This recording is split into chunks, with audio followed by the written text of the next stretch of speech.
Bonjour à toutes et à tous, c'est un réel plaisir de vous accompagner. Les conditions météo de cette journée de mercredi étaient souvent nébuleuses au passage d'un front chaud. Voici Loctudie dans le Finistère, quelques trouées tentaient leur chance, mais c'est peine perdue. C'est resté assez nuageux tout au long de ce mercredi. Et puis à Saint-Michel-Chef-Chef, là encore un partage entre nuages et éclaircies à l'avantage de la nébulosité. Et l'ambiance, je vous l'accorde, est bien automnale. On n'en a pas terminé avec ce mauvais temps. On parle maintenant de mauvais temps pour les touristes. Évidemment, ça commence à être compliqué.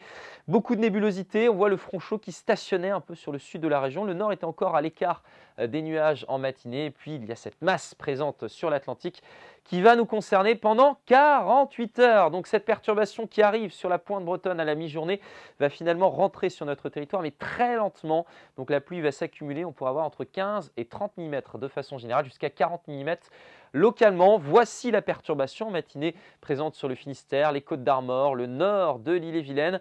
Des précipitations souvent modérées, continues, vent de secteur sud-ouest pour tout le monde jusqu'à 50 km/h. Et puis plus au sud, les conditions seront lumineuses, notamment du golfe du Morbihan à la Loire-Atlantique. Et puis dans l'après-midi, la perturbation ne progresse que peu vers le sud. Elle investit une partie du Morbihan et de l'Ille-et-Vilaine, mais surtout en fin de journée, ça va rester pluvieux sur le Finistère, les Côtes-d'Armor et le nord de l'Ille-et-Vilaine.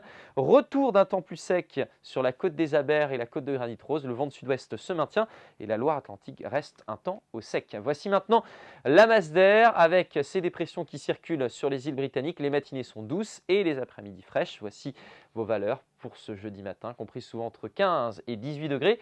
18 pour Machecoul, 15 degrés à Rennes, 17 à Saint-Brieuc, 17 aussi à Brest. Et puis dans l'après-midi, ça plafonne. Pas plus de 17 degrés à Carhaix, 19 à Morlaix, 20 degrés pour Saint-Malo, pour Montauban de Bretagne, 22 à Rennes, 23 à Nantes et jusqu'à 24 degrés à Ancenis. Alors, c'est simple, pour la fin du mois de juillet, on va conserver cette zone de basse pression entre l'Islande et l'Irlande.